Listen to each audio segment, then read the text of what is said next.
The following program may contain viewpoints and opinions that do not necessarily reflect those of Radio That Doesn't Suck Incorporated or its employees. Welcome to Real Estate Toronto, the radio show about buying and selling real estate in the Greater Toronto Area, with Aura Ross from the Mulholland Ross Real Estate Team. 30 minutes of hot topics and indispensable advice from experienced professionals that work for you. Now, on with the show.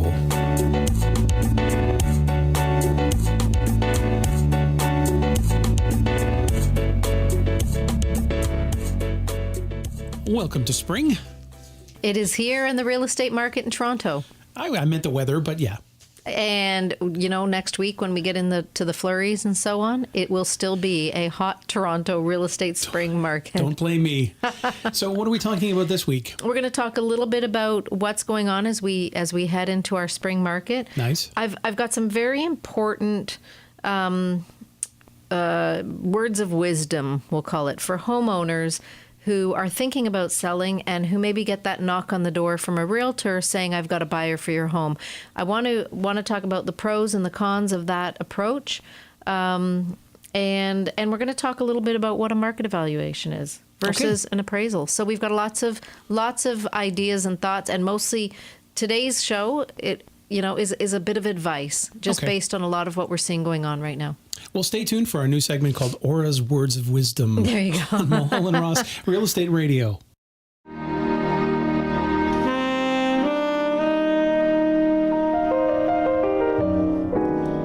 The music you'll hear on Out of the Blue will be jazz for the most part. No specific styles or genres.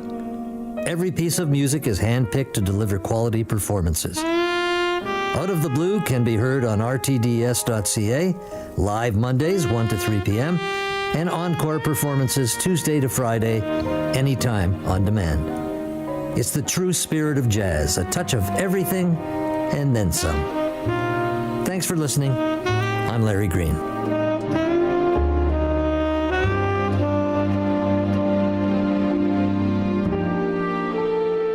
Buying or selling a home, condo, or investment property may be one of the largest transactions you'll ever make. It's important to gather as much information as you can, and preferably from experienced, successful professionals. When it comes time to make your move, call the Mulholland Ross Real Estate Team with Keller Williams Real Estate Service at 416-230-8500 or visit www.realestatetoronto.com. Whether you're making your first move or selling your much-loved family home, the Mulholland Ross Team offers over 26 years of real estate sales and service across the GTA. Listen every Sunday at 4 p.m. here on Radio That Doesn't Suck to hear the team share advice and information that will assist you with your personal wealth through real estate. Questions or topics you'd like to see covered? Email info@realestatetoronto.com or call the Mulholland Ross team at 416-230-8500. 24 hours a day, 416-230-8500. No one's there, but... No, we're there. We're always there. Yeah, okay, you sorry. call, we will pick up, and we're there for you. We are the Mulholland Ross team, of course. So today, though, I wanted to talk, there's a lot of confusion going on. It's the beginning of the year. We're spending a lot of time calling our clients and people we spoke to in the last year to catch up, say Happy New Year. Mm-hmm. And there's a common thread of topics. And I thought if that's what's going on with our clients, it might be going on in the broader scope. So the first thing is I want to clarify a few things.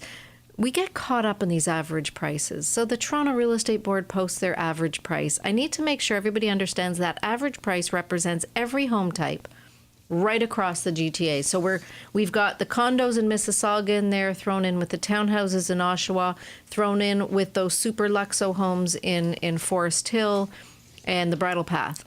All mixed into one pot, and we're giving you an average. So we are comparing apples to oranges to pears to grapes. All over the place, Yep. Yeah. That is why the Toronto Real Estate Board came up with their home index pricing, which compares a little more apples to apples and oranges to oranges. But sorry, what was that called again? The home price index. Home price index. Yeah. Okay. And what they aim to do is look at a detached home in one neighborhood and say, okay, your average detached home in this neighborhood is a 2-story, 3-bedroom, 2-bathroom home.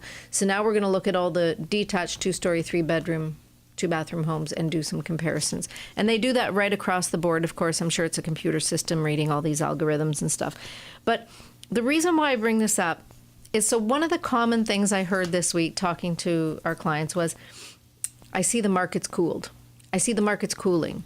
The average price dropped in December. The average price for the first 2 weeks in January it was sitting even a little bit lower than what our average price in December was, which is still over 600.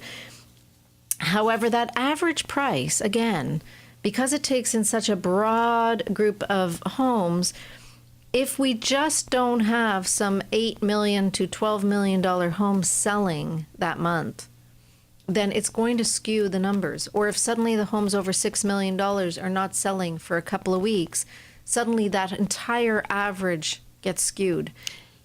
But it doesn't mean your home has just gone from an average price of $650 down to $600. Doesn't mean your house has just dropped like 10%. And again, that's average prices across all homes, That's across right. all areas. That's right. So there could be a pocket where they're having some difficulty selling. Or just a lack of inventory, nothing on the market. So it's going to drag you down. That's right. So, for example, where I live in that Young Shepherd area, there are some months where only like 13 homes come on the market that month, or 8 detached homes sell. Well, I can't use that figure to determine, accurately what a detached home, what the average prices are, because there's just not enough going on. And so I want to bring that up first because no, the market is not cooled. Although it's cool outside, it is not cooled. And I want our listeners to understand that, because you're going to see why I'm having this conversation. There is a lack of inventory on the market right now, which means, and our buyers are still out there and the rates are still low. So we have a strong demand for homes in the Toronto area. Right. And the whole GTA, because honestly, this includes all you guys up in the 905. Okay, so why this is becoming so important is that we have a lot of folks out there who are getting their doors knocked by realtors, and hey, I do it, so I'm not going to knock that approach. No. However, they're not, somebody shows up at their door and says, listen, I've got a buyer. In fact, I can show it tonight, or I don't even need to show it because some of these homes are being bought by investors and builders.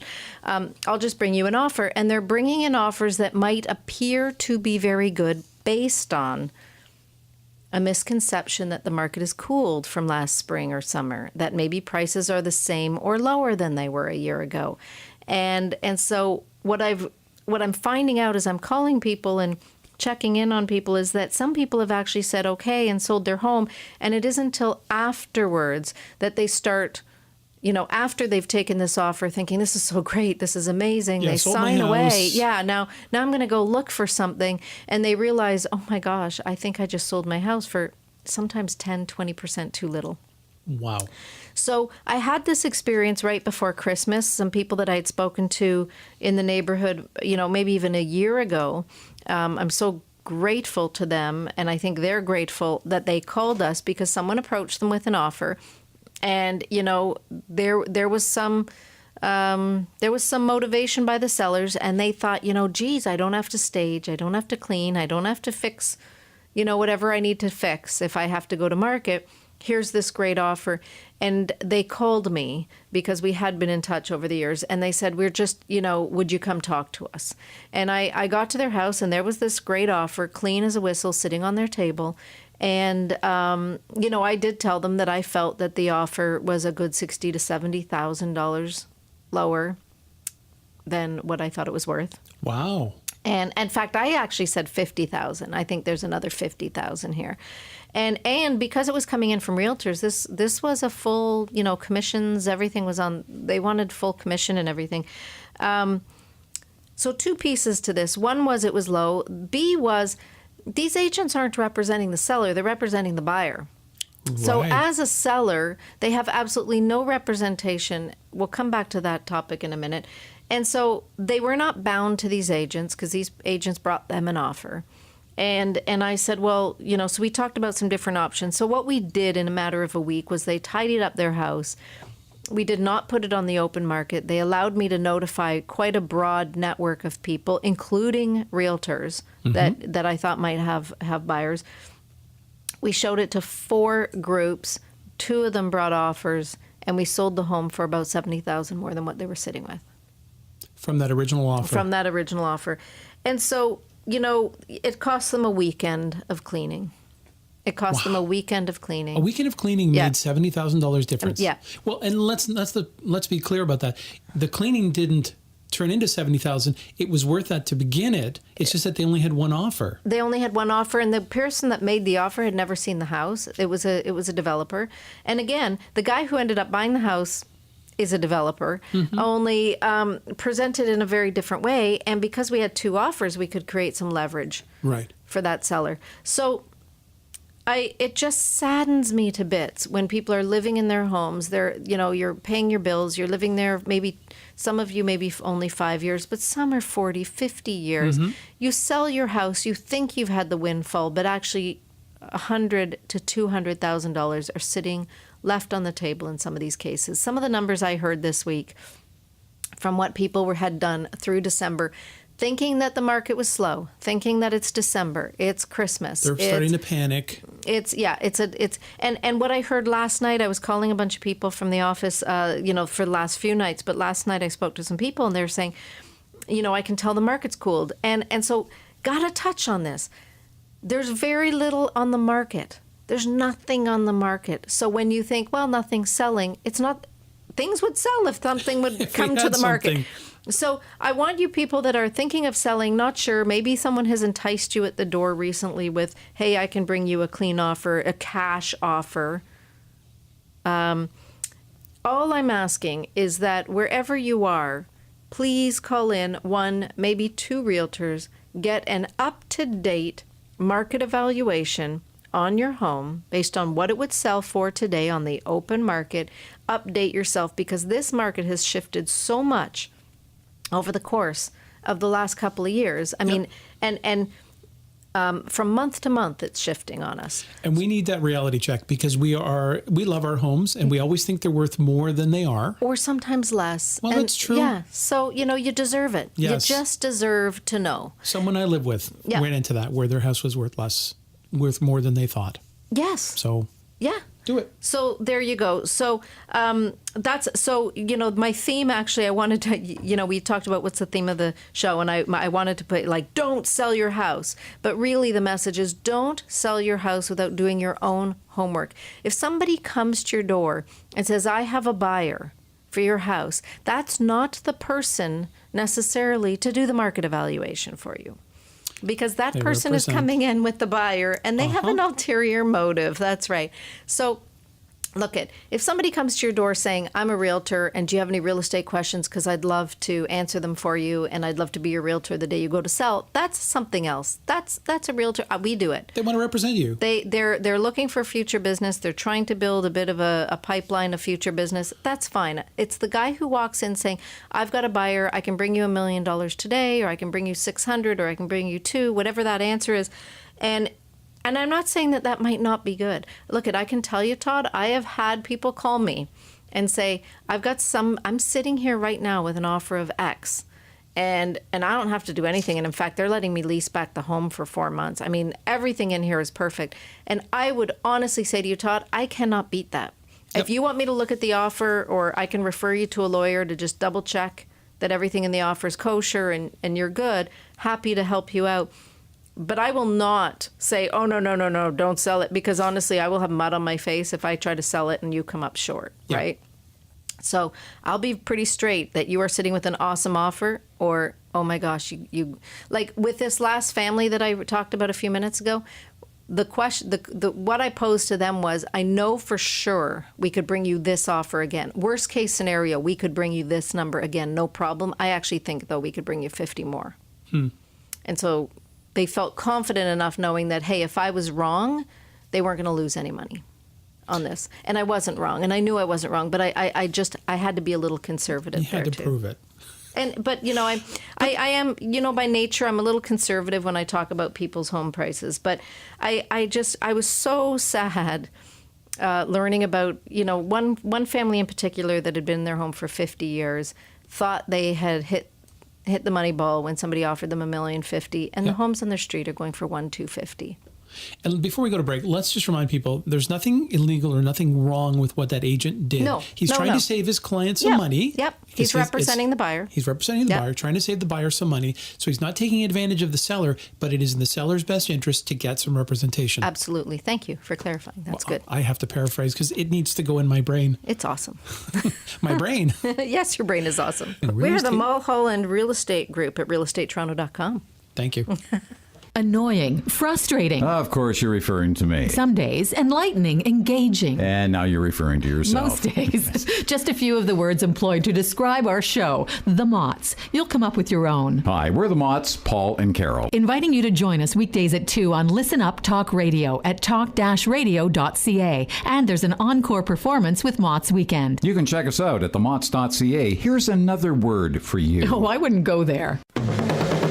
Hi, it's Paul Cavalcante, host of The Vinyl Experience, with a couple of magic numbers for you to remember. This is real simple. Are you ready? Here we go. 9 and 3.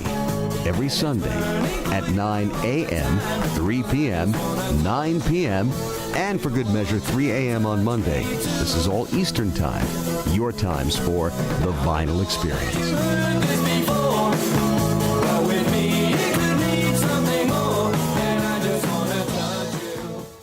Welcome back to realestatettorontoradio.com. And I had a question for you. Okay. Are we ready to switch gears? Okay. Switch topics? Well, switch topics, but let's try to stay on the same. Okay. We'll try. Mode. And I can't Okay. guarantee that we won't go Okay. off the rails. I always had this question. I see these real estate agents sometimes that send us nice little things to the door, fridge magnets and things, and they say, get a free market value assessment. Yes. And then I go, oh, that's cool, because that'll tell me what my house is worth. Mm-hmm. But then I have this other thing that I've gone to the bank and I get an appraisal. Yes. So What's the difference between the two, and is one more accurate than the other? good question. Good question. So first of all, an appraisal. Yep. Appraisals are done for different purposes. Mm-hmm. So when a bank does an appraisal for their financing, they want to look at it based on how much of how much skin is in the game, basically. How much equity are you putting in? How much is the bank sitting with? And can the bank recoup that money should they need to? Right. Should you not be able to make your payments, bank takes a house back, the bank has to sell it. And so that's really where the bank's coming from, on the refinance or on the mortgage aspect. So when they're financing you based on refinancing, they tend to budget that a little lower than maybe what it would sell for. Okay, so they are looking at land value. So there's a few different appraisals too. So one is called replacement cost. So what would it cost to replace this? That's how your insurance company's kind of looking at your house, I went through right? that recently and got a Okay. big shock. Yeah, because they're looking at the price of your land, what would it cost to put this house up? And sometimes that number is way more than what it's worth, and sometimes it's way less. Yes. Depends where you are and what you're sitting on. And is the value in your house or in your land, right? So market evaluations, though, a little bit different. And again, I would highly recommend that you are talking to a realtor who has sold many homes in the area that you're looking to sell, because I could I do Central Toronto, but you suddenly put me in Muskoka. Etobicoke or Muskoka. Give me to Muskoka and say, do a market evaluation. Now, I have access to all the information on the MLS. I can look at the sales and the pictures and all that and do some comparisons based on square footage, bedrooms and all that stuff. What I might not know, though, is that on this side of the lake, there is a huge demand because of something, a school, a community that I'm not aware of, a tight community that people are just itching to get into. The only way I really know about it is what the sellers tell me, and the sellers sometimes know and sometimes don't know what the demand for their home is. Conversely, there's a dump coming, or there's some other Oh, railway that's- track coming. Future development. Yeah, That's and you're like, right. oh my goodness, our properties are they going to go up or down? There's a condo going in behind this house. Yes. That's right. So it's really important to hire somebody who knows the area so that they can tell you. So, the biggest question I get asked for the Young Shepherd area is, why is the east side more expensive than the west side? Oh, right down Young. Yeah, and people will say, well, the east side's close to Subway. Well, the west side's the same distance, right? It's on Their the other entrances side on of the both street. sides, That's yes. right. So But what we do know about the east side is it's got a high school that is in huge demand. So we see that right across the city. There are high schools or public schools or daycares or something with a defined catchment area, and there's a demand to be in that catchment area to go to that school or that, Yep. and so that can affect price. So on one street, there's a lot of streets in Toronto where you up to a certain number goes to one school and beyond that goes to another school. And we will literally see a 10% difference in price from one school district to the other. So you have to know that when you're going in to price a house. Wow. And so, that's one thing. The other thing is what's the trend in the neighborhood? So in many parts of our city right now, those little bungalows sitting on lots that can have new homes on them are in huge demand. They're in huge demand, especially now for you guys out there going, well, I'm waiting for the spring market. And we started the show saying spring is here because it's here. Keep in mind, the guys who are buying the lots to build on would love to buy today and close in April and May because they would like this period of the year to get all their permits in place so that they can start digging by June so that come the cold weather, their walls are up, they're enclosed, and they can finish the home in the winter if they Even have if to. they don't want to knock down and they're going to do a major renovation, it still takes 8 to 12 weeks to get permits anyways. They want that through the period Yep. between buying and closing Yep. and taking possession. And you're right. They want to have work They wanna come hit the ground spring. running. That's Yep. right. So when those people that look at the average prices and go, well, the average price was the highest in May of 2015, so I'm going to list in May of 2016. Please note, what is it that you're selling? When are you going to give possession up? Because if you're selling in May or June, but you say, I'd really like to stay through the summer and not close till October. Ooh. Well, your builder is about to get that house in October. He can't do anything if we have a winter like this winter, he might. Maybe. Yeah. But he might not be able to. And now he's sitting on that property for 6 months. Is he going to take that into consideration when he's buying your home in May and June? Yes, he is. He's taking that into consideration and saying, maybe I'm going to get stuck here. This might take me longer. This is going to reflect on price. So, and the other thing I just want to point out is come May or June, you don't know what your competition's doing. So if suddenly everybody I'm talking to right now is saying April, May, and June, if suddenly in that time period everybody decides they're putting their house on the market, do you have the leverage that you have today with nothing on the market? So your inventory is now flush. Yeah. And you've got competition. And you do. So people confuse the number of sales with the price. Sales go up in the spring. Yes, they do. More properties sell in the spring and summer than they do in the winter and fall. However, the price of a house, when we're comparing apples to apples and oranges to oranges, and forget that average price now, we saw the price go up in October, November, and December this year of detached homes. Homes that we sold in December would not have seen that price in April, in the spring prior. Because of the lack of inventory. Right. Yeah. Because there was nothing on the market and there was just people that needed to move, needed to get in. So they were willing to pay a little bit extra, maybe get into a bidding war to get the house they want. Yep, that's right. So going back to that knock on the door, all it takes is a phone call to say, hey, this is where I live. Someone just came to my house.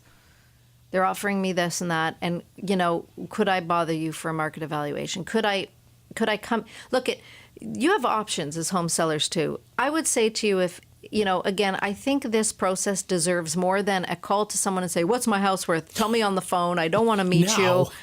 Just tell me.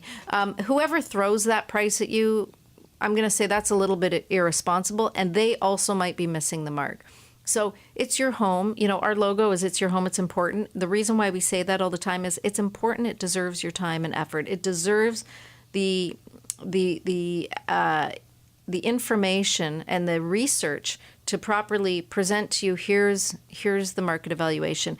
And like I said, I would say call the Mulholland Ross Group. Absolutely. If you're somewhere way out of town, I understand if you're not going to call us. But you know what? Call us. We'll tell you who the best agent is in your neighborhood. You work with lots of agents. Tons, right across North America. They're going to treat you the same way I'm talking to you, and that is Find out the answer. It is free information. Look, our goal is if things don't work out with the guy at the door, sure, we want to know that maybe we've earned your business, and if you're thinking of selling, you're going to consider hiring us. You're not going to pressure them. Not going to pressure you, but I just want to make sure you've got the right information. Let me put you on the spot. Yeah. Does your market value assessment, in your opinion, include coming to the client's house and looking inside the house? It does. Okay. Yeah. So you get, if you call someone or as a client and you go, tell me the price on the phone right now. Yeah. That's I'm where on a you're- 40-foot lot. I'm on X Street. What's it selling for today? Yeah. Yeah. And Look even at- if they say ballpark, then you're going to ballpark it. It's going to be ballpark. There's going to be a range. And then are you really getting the information you deserve? You're selling maybe one of your biggest assets.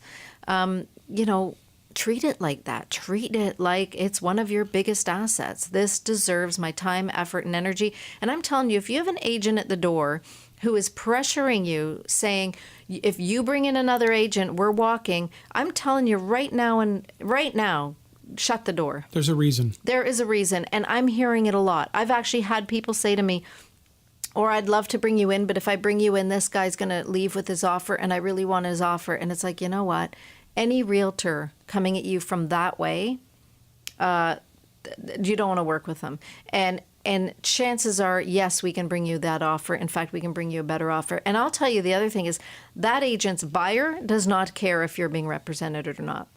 If that agent's buyer wants your home, he's still coming, even if you say, hold on, I've got my own realtor, and therefore I really want to see your offer, but can you please work through my realtor and I'll respond to it. Yeah. That buyer doesn't care.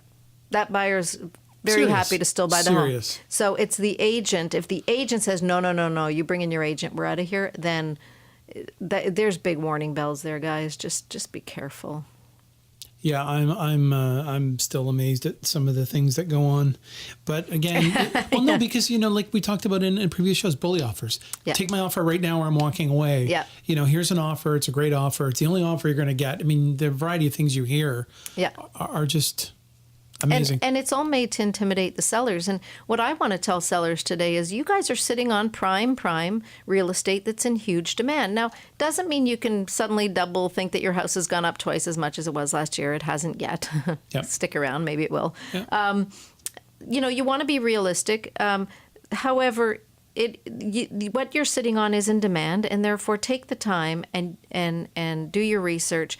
And if you're not comfortable, you need to make a call to myself, your lawyer, myself, and at least get some answers. Yeah. At least feel that you've done some research in order to move forward. Comfortably with your interests at the front. Absolutely. Yeah. That's you. Yeah. Sorry, I wanted to come back to that. Yep. When a lot of these agents who are knocking on the doors are coming in with what's called an agreement to pay commission, or there's all sorts of different forms. So that's the other thing. They're going to ask you to sign forms that is going to assure that they're getting paid their commission. Yep. Some will come in, basically point it straight out, I'm representing the buyer. So you have no representation, and that is where you should call us to come in and at least facilitate the offer. And we can talk about how we do that without breaking your bank.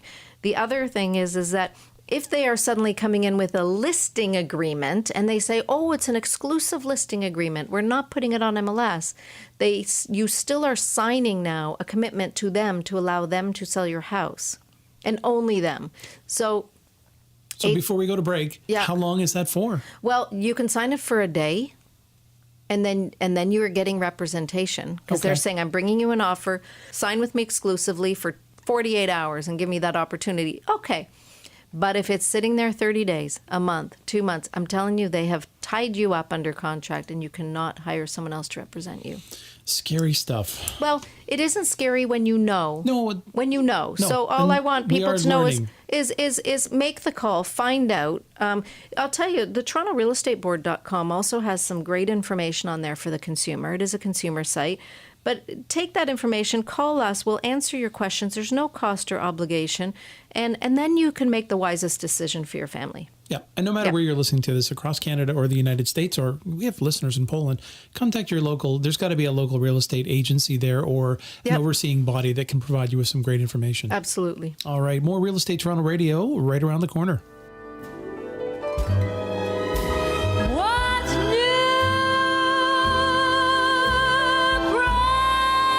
Probably I'm